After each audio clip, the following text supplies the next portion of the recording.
अचण घोरा सुभान अल्लाह लख ए बह खताओ लख ए बह खताओ ऐं सालनि खां सेक आहे हिक ॾींहुं थींदी पूरी साल खां सेक आहे हिक ॾींहुं थींदी पूरी सुहिणो सहन तुंहिंजो मां सुहिणो सहन तुंहिंजो मां जल्दी चुमण घुरां थो लख ए बह खताओ लख ए बह खताओ कया अर्ज़ आहूं रोई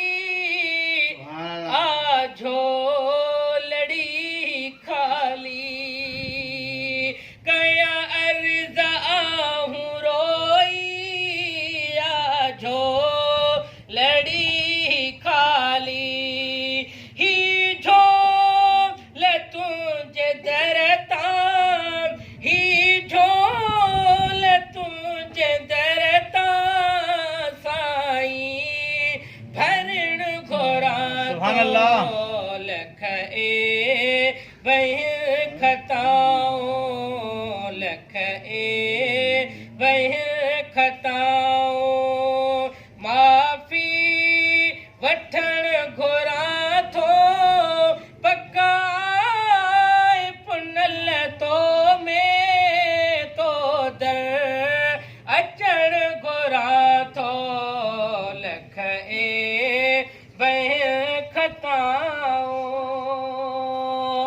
ओ हैदर जा हुबदार तोखे गणती छाजी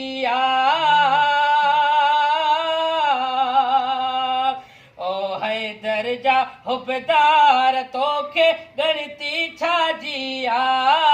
तुंहिंजो आहे अलीअ सां प्यार तोखे गणती छाजी ओ तुंहिंजो मौला अलीअ सां प्यार तोखे गणती छाजी है या अली चो हर मुश्किल में दिल भर पहुचे थो हिक पल में या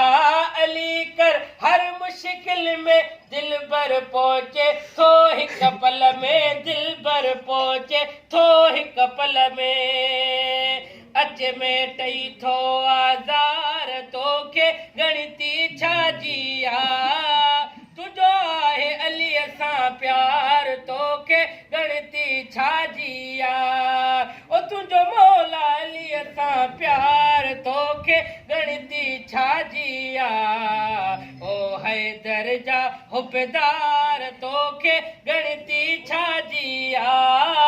तुंहिंजो मौला अलीअ सां प्यार तोखे गणती छाजी ऐं काबे में थी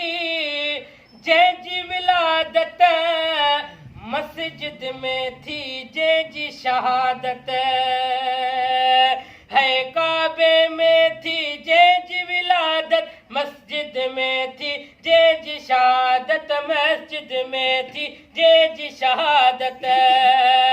ऐं कंदो पार सभई बदकार तोखे गणती छाजी